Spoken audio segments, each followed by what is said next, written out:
Good evening. Welcome back to Sleepy Expeditions.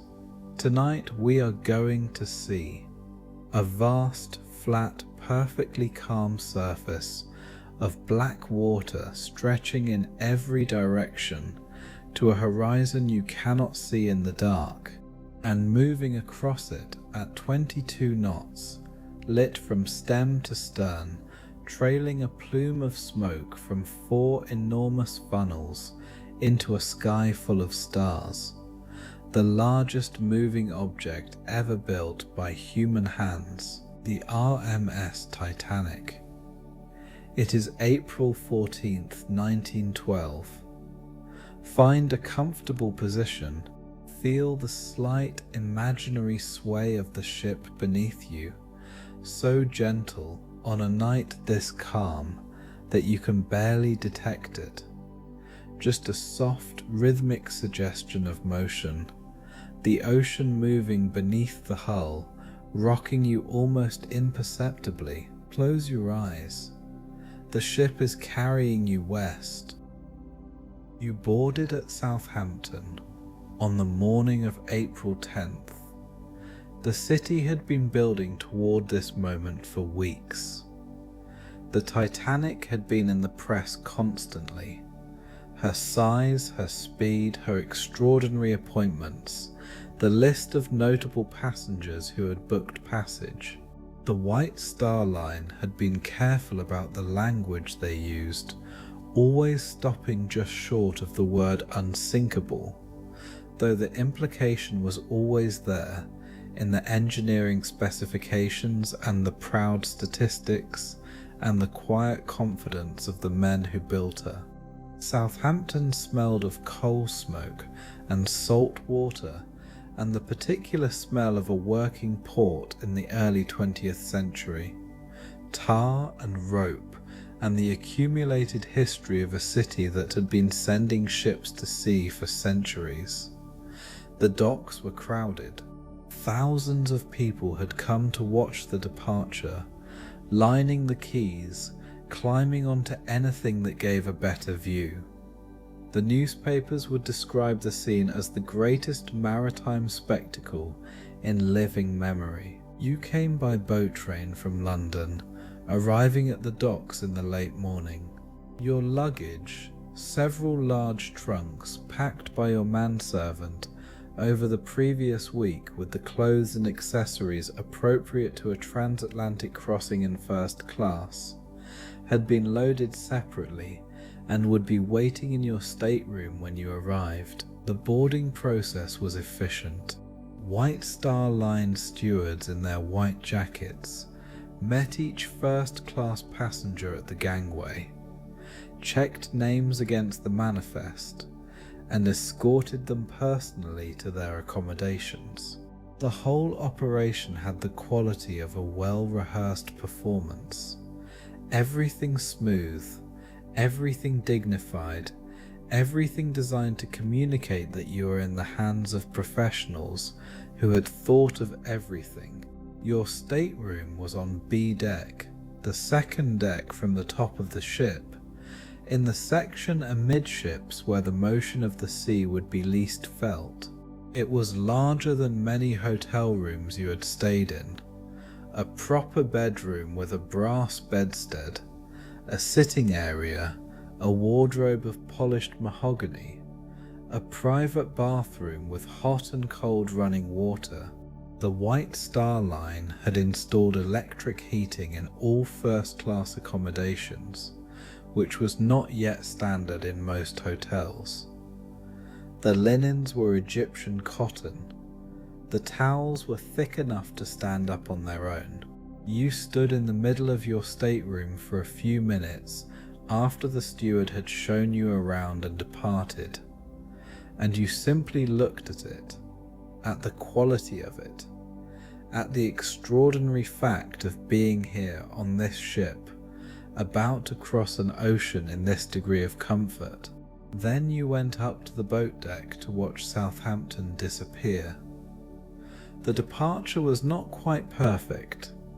As the Titanic moved slowly away from the dock, Her enormous displacement pulled the water away from the adjacent berths, and the suction was strong enough to snap the mooring lines of the ocean liner New York, which swung dangerously toward the Titanic before tugs managed to bring it under control. A near miss in the first minutes of the maiden voyage. The crowd on the dock murmured. Then the Titanic moved on, and Southampton began to shrink, and then it was gone, and you were at sea. The Titanic was not simply a large ship. She was an argument, a physical demonstration of a particular kind of confidence, the confidence of a civilization that had spent the previous century discovering what industry and engineering and capital could accomplish when properly organized, and was beginning to believe that there was nothing it could not accomplish.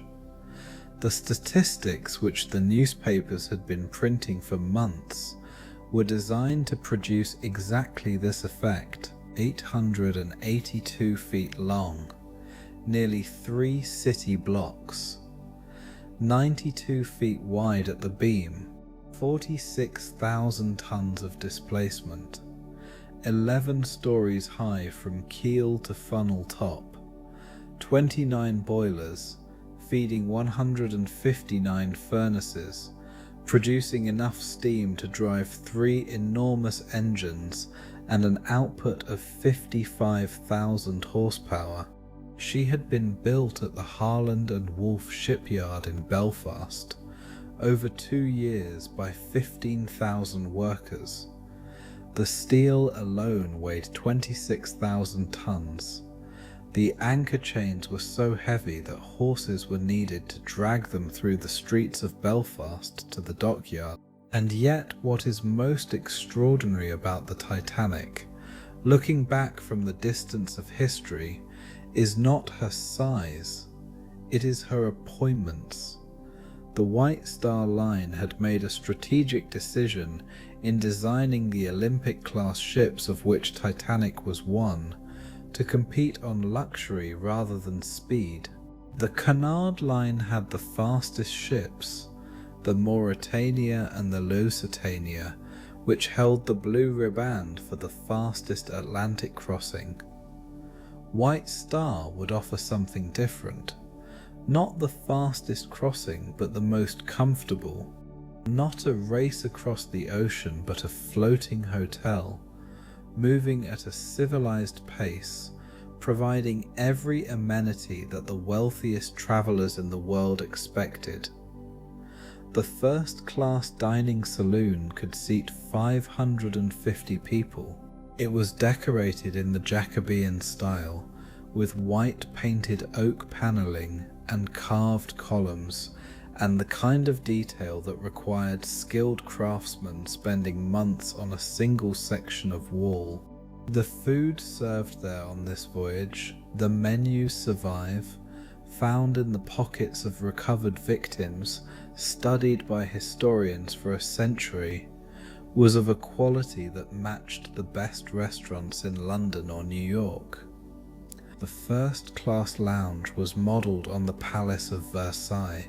The smoking room was panelled in mahogany and inlaid with mother-of-pearl, with a real coal fireplace.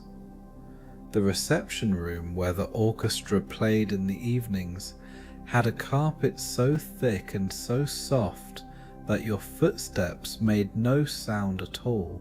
There was a gymnasium with an electric horse and an electric camel and a mechanical rowing machine. There was a squash court. There was a Turkish bath with a cooling room tiled in blue and green and white, like something from Constantinople. There was a swimming pool, the first ever installed on a ship, filled with heated seawater. For first-class passengers, the Titanic was not a means of getting from Southampton to New York. It was the destination. Your daily routine aboard the ship has settled into a rhythm over the 3 days since Southampton. You wake late. There is no reason to wake early on an ocean crossing. No appointments, no obligations. And the stateroom is dark and warm, and the ship's motion, when there is any, is soporific. Your steward brings breakfast to your room. Eggs, toast, kedgeree if you want it, tea or coffee, the morning newspaper that the ship's wireless operators have compiled from messages received overnight. You read it in bed in the way that only very comfortable people can read newspapers, without urgency, without the feeling that the day is already pressing against you. After breakfast, if the weather permits, you walk on the promenade deck. The first-class promenade is enclosed on the Titanic, a glassed-in walkway running along the side of the ship at B-deck level, protected from the wind and the spray, where passengers can walk in all weathers without the inconvenience of actually experiencing the North Atlantic in April. The view through the glass panels is the ocean, grey or blue depending on the sky, the water moving in long, slow swells that the ship cuts through with barely a tremor.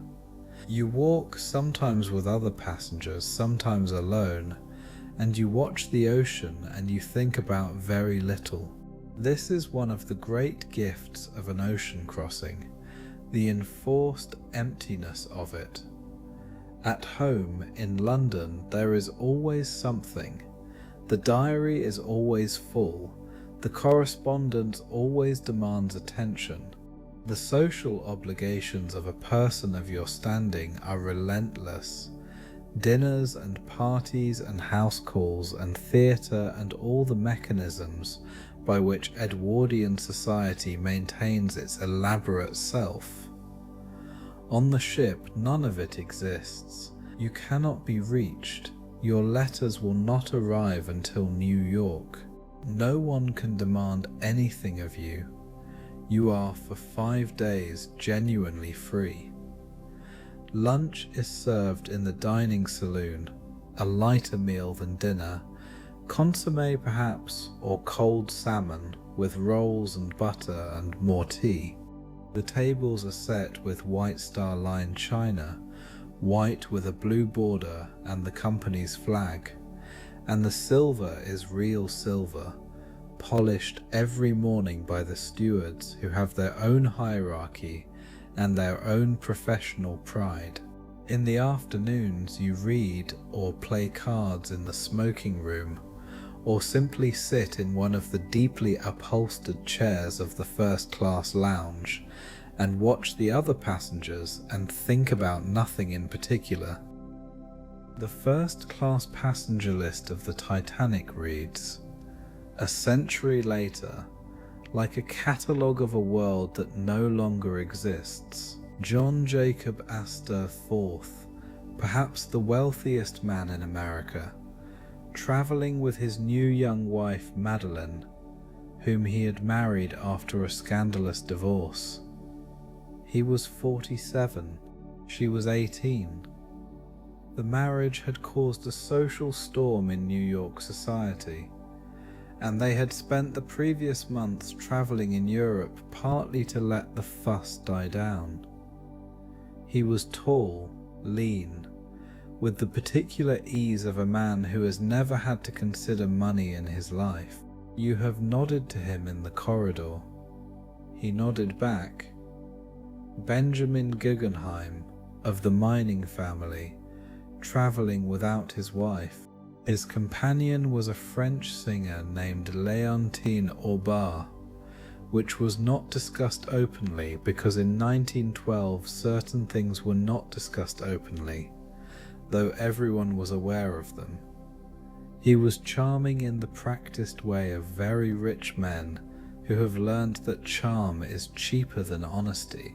Isidor Strauss and his wife Ida, he the co-owner of Macy's department store, she a woman famous among their friends for her devotion to him. They had been married 40 years. They walked the promenade deck together every morning, arm in arm, moving slowly, talking quietly, apparently perfectly content with each other and with the world. There was something about them that made people smile involuntarily when they passed. Margaret Brown, whom the newspapers would later call the unsinkable Molly Brown, though no one called her that yet, was from Denver, Colorado, the wife of a mining magnate, funny and loud, and entirely indifferent to the social hierarchies that preoccupied most of the people around her. She had been in Egypt when her grandson fell ill, and she had booked passage on the first available ship back to New York, which happened to be this one, and scattered among the famous names hundreds of others, businessmen and their wives, a honeymoon couple from England, the husband barely older than a boy, both of them spending the crossing in a state of happy distraction from everything around them, a retired colonel travelling to visit his son, a widow relocating to New York to be near her daughter, an architect returning from a commission in Europe, people living their lives in the middle of an ocean on a ship that they trusted completely. Tonight's dinner began at 7:30. You dressed for it as you dress every night, white tie for the men, the full formality of Edwardian evening wear, because the Titanic's dining saloon demanded it, and because dressing properly for dinner was not a chore but a pleasure, a ritual that marked the transition from the idle hours of the afternoon to the social performance of the evening. Your steward had laid out your clothes, white shirt with its stiff bib front, white waistcoat, black tailcoat, white bow tie, and had drawn a bath before you dressed. You descended to the dining saloon at 7:45, by which time most of the tables were already occupied, the room full of the sound of silver on china and conversation, and the particular warm hum of a large room full of well-dressed people who are comfortable with each other and with themselves.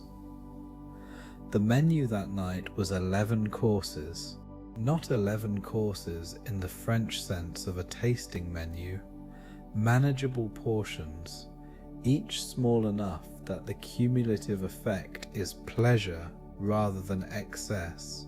These were proper courses, served by stewards who moved around the tables with practiced invisible efficiency, appearing when needed and disappearing otherwise.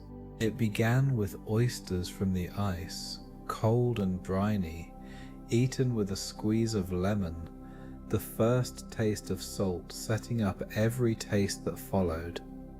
Then a consommé Olga, clear and golden, served in a shallow cup. Then a cream of barley soup, pale and thick, that warmed you from the inside in a way that the oysters had not. The fish course was poached salmon with mousseline sauce and cucumber, the salmon fresh, the sauce light, the cucumber thinly sliced and dressed. Then a filet mignon lily, the beef cooked perfectly, served on a round of toast with artichoke hearts and a truffle sauce. Then a sauté of chicken lyonnaise. Between the courses, conversation. You were seated at a table of 8, a banking family from Philadelphia, a retired brigadier general and his wife, a novelist who said very little but observed everything with the particular attentive silence of someone who is storing it all away.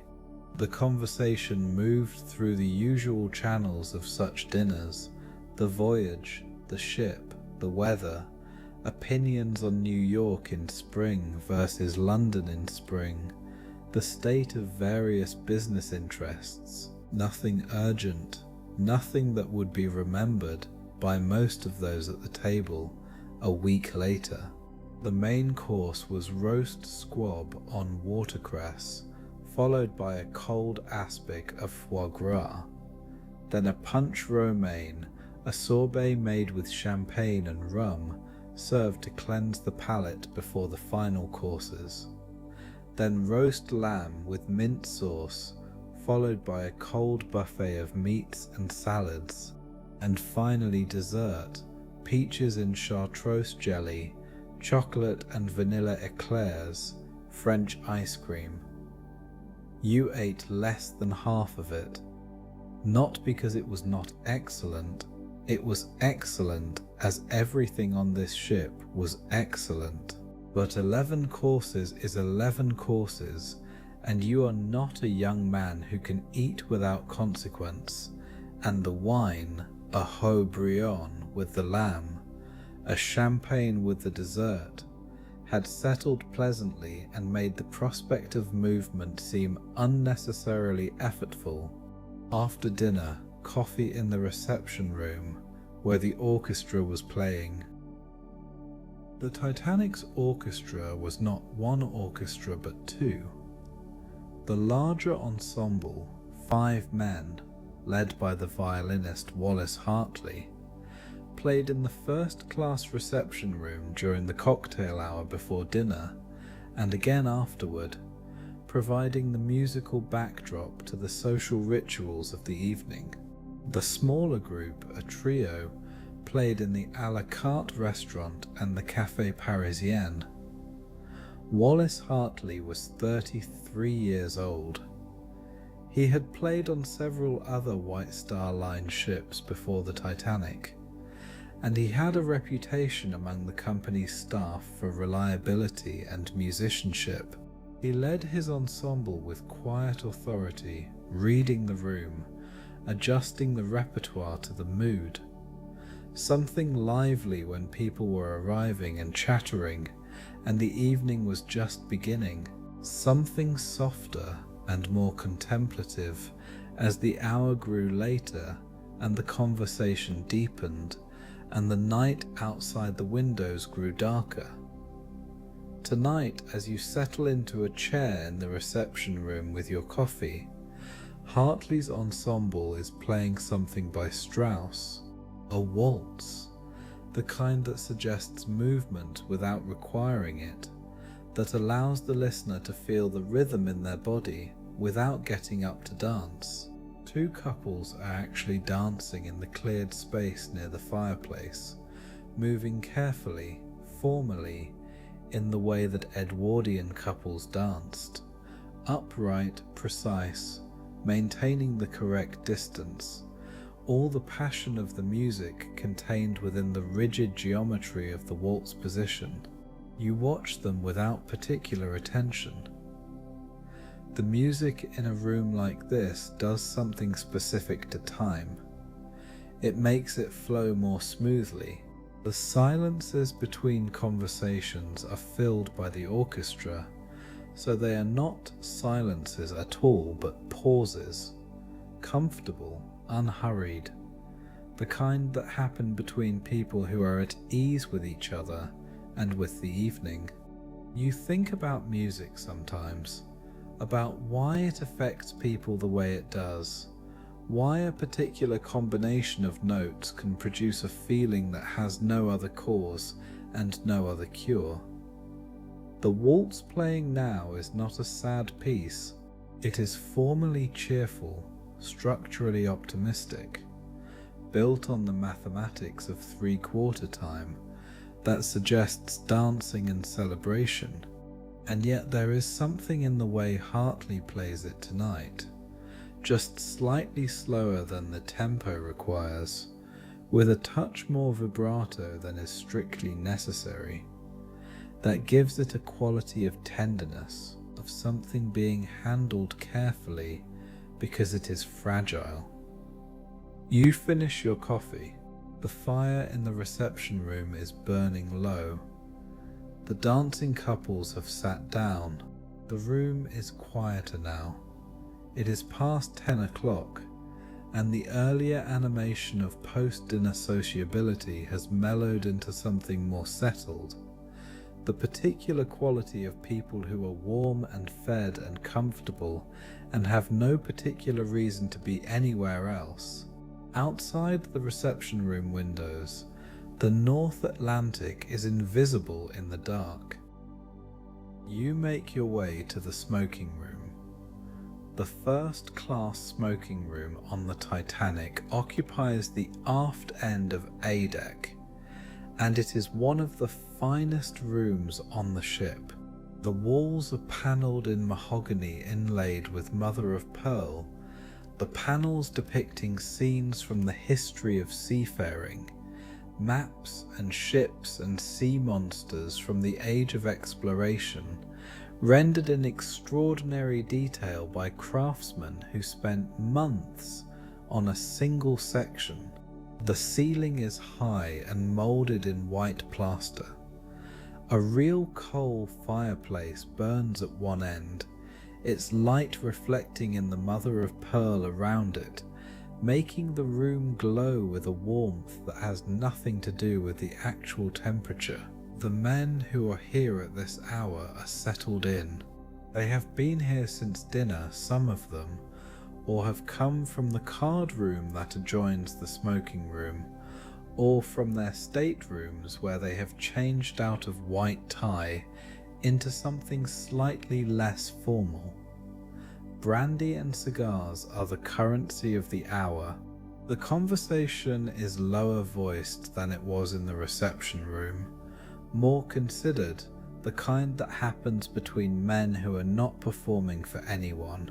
You take a chair near the fireplace and accept a brandy from the steward who appears at your elbow with it before you have quite decided whether you want one.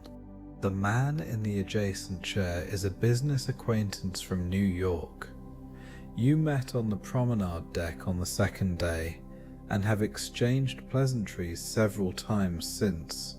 He is in textiles, importing from the Far East, and he has the particular quality of a man who is very good at what he does and knows it, which produces not arrogance but a kind of patient confidence. You talk without urgency about things that will not be remembered. The relative merits of New York in spring, an investment that has performed better than expected, a play that was running in London before your departure. The conversation moves without direction, following its own internal logic, arriving nowhere in particular and not needing to. Outside, you know the temperature has been dropping all evening. The wireless operators Jack Phillips and Harold Bride, young men working in shifts to handle the enormous volume of personal messages and business telegrams that the first-class passengers send and receive throughout the voyage, have been receiving ice warnings since morning. At least 5 separate messages from other ships reporting field ice and bergs ahead on the route the Titanic is following. You do not know this. The passengers in general do not know this. The warnings are noted. They are passed to the officers on the bridge. Captain Smith discusses them with his senior officers. A route adjustment is considered and decided against. The Titanic is a modern ship, built with safety features that no previous vessel has possessed. She is on schedule. New York is expecting her. The ice will be seen in plenty of time. These decisions happen far above your head, in the bridge and the officers' quarters, in conversations that you will never hear. The ship moves through the cold night at 22 knots. Its lookouts posted in the crow's nest with instructions to watch for ice. You finish your brandy. You say goodnight to the man in the adjacent chair. You make your way to the promenade deck because the night is clear and you want to see the stars before sleeping. The promenade deck at this hour is nearly empty. The enclosed section where passengers walk during the day is lit by electric lights that cast a warm yellow glow on the teak planking and the white painted steel of the hull. One couple passes you walking quickly, leaning slightly into each other against the cold. A steward moves past without speaking. Otherwise, you are alone. You find the door to the open section of the boat deck and push through it. The cold hits you immediately. Not the polite, manageable cold of the enclosed promenade, but the genuine cold of the North Atlantic in April. The cold that comes off an ocean that has spent the winter accumulating it, that has no sympathy for anyone standing in it without sufficient clothing. Your evening dress provides almost no protection. Within 30 seconds you are cold in the way that makes you completely certain you will not stay out here long. But you stay anyway for a few minutes because the sky is worth it. The sky on this night, April 14th, 1912, somewhere in the middle of the North Atlantic Ocean, is one of the most extraordinary skies any human being can see. There is no moon. The air is completely clear. The sea is completely calm, which means there is no spray, no moisture in the air to scatter the starlight, and there is no light pollution within 1,000 miles in any direction. The result is a sky so full of stars that the darkness between them seems like the exception rather than the rule. The Milky Way is not a suggestion but a structure, a dense, complex band of light that stretches from horizon to horizon, its center bright enough to cast a faint shadow on the white paint of the funnel casing above you. You stand at the railing and look up. Below you, invisible in the dark, the Atlantic moves. You can hear it, the soft, continuous sound of water parting at the bow, the gentle wash along the hull, the particular rhythm of a large ship moving through a calm sea. You can feel the faint vibration of the engines through the soles of your shoes, transmitted up through the steel of the hull and the teak of the deck. A constant reassuring tremor, the heartbeat of the ship. The cold is intense now. Your face is numb. Your hands, which you have not thought to put in your pockets, are very cold. You look at the stars for another minute. Then you go back inside. Somewhere below you, separated by several decks of steel and the careful social geography of an Edwardian ocean liner, 900 other people are crossing the same ocean on the same ship. The second-class passengers on C and D deck are travelling in accommodation that would pass for first class on most other ships of the period. Their dining saloon is panelled in oak. Their cabins have proper beds rather than bunks. Their food is excellent. Among them are teachers and doctors and clergymen and families moving to new lives in America, people of the middle class, comfortable and respectable, travelling in comfort that their grandparents could not have imagined. And below them, in the forward and aft sections of the ship, the third-class passengers, 709 of them. They are sleeping in berths in shared cabins, 6 or 8 to a room, in the lower decks where the ship's movement on a rough night would be most strongly felt. Their meals are served in a dining room that is functional and clean, their food plain but adequate. They have common rooms where they can gather in the evenings, a general room and a smoking room with benches and tables and a piano that someone is usually playing. Most of them are emigrants. They have come from Ireland, from Scandinavia, from the countries of southern and eastern Europe, from Lebanon and Croatia and Finland and England and dozens of other places. They are going to America in search of something that their home countries could not provide. Work, mostly. Land. The possibility of a life that their circumstances at home did not permit. They carry their possessions in trunks and bags. They carry languages that the other passengers cannot speak.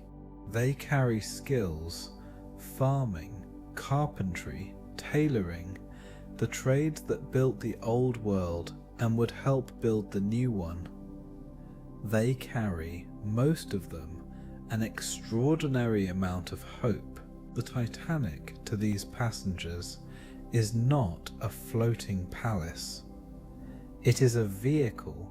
It is the thing that takes them from the world they are leaving to the world they are going to. And the quality of the carpets or the thickness of the towels is not something they spend much time thinking about.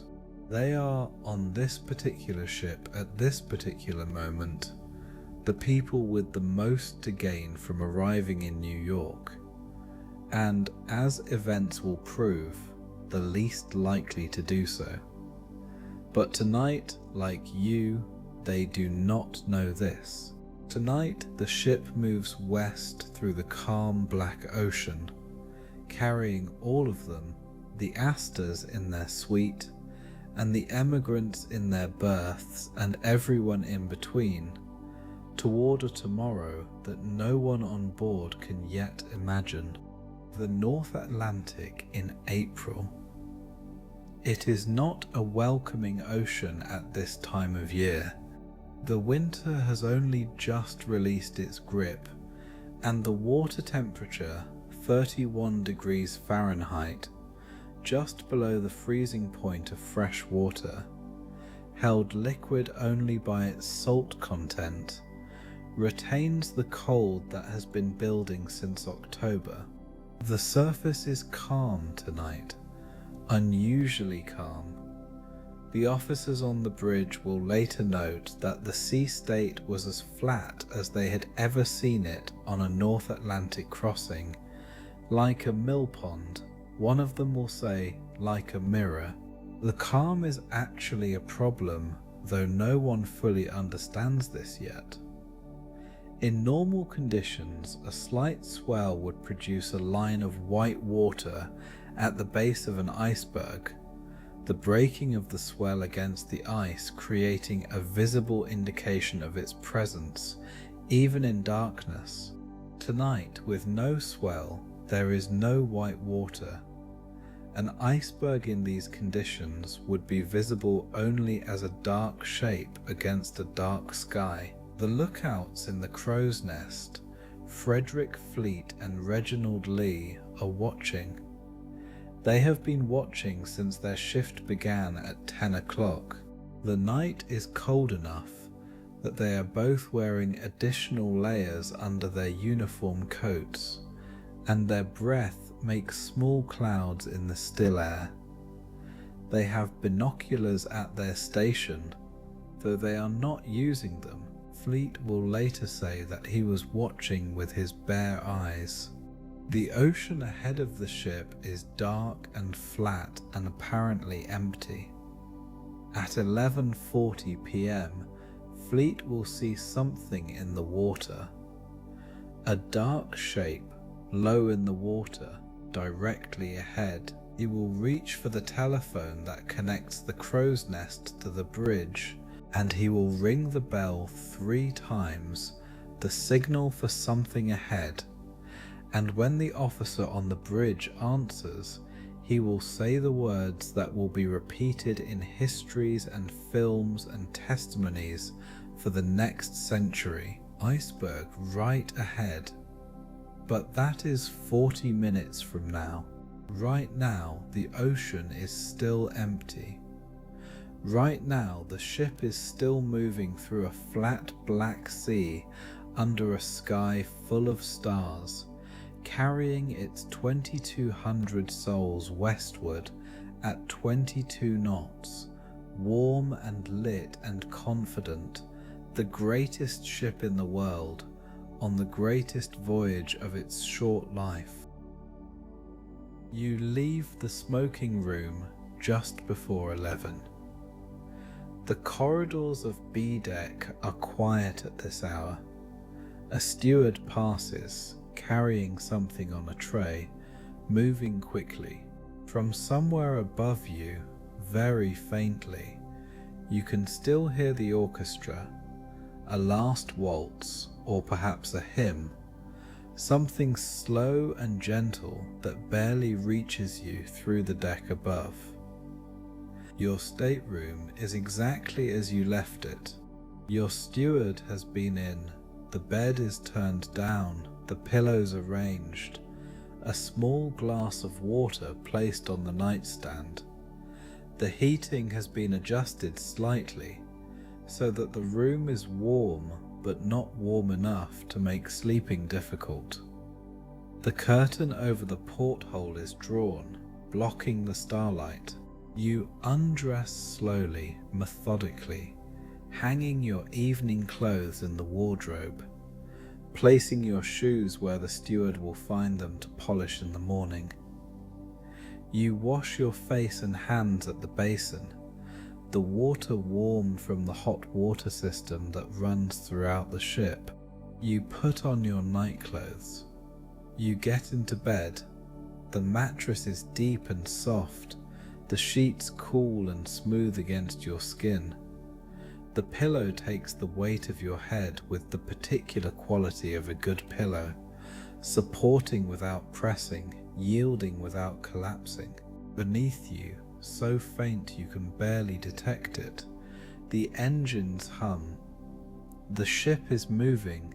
You can feel it just slightly in the mattress, a vibration so gentle it is almost not a vibration at all, just a quality of the surface you are lying on, a reminder that you are not in a hotel room but on a ship, that outside the drawn curtain the Atlantic is moving past the hull, that somewhere under the keel the ocean is 3 kilometers deep.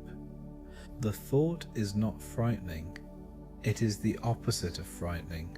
There is something deeply comforting about being carried, about being on a ship that is moving while you are still, that is doing the work of crossing the ocean while you lie here in the warm dark and do nothing at all. The engines will run while you sleep. The officers on the bridge will watch the horizon while you sleep. The stokers in the boiler rooms will shovel coal while you sleep, and the ship will move west, and when you wake tomorrow morning New York will be closer. You do not need to do anything. You are being carried. The hum of the engines is very soft now.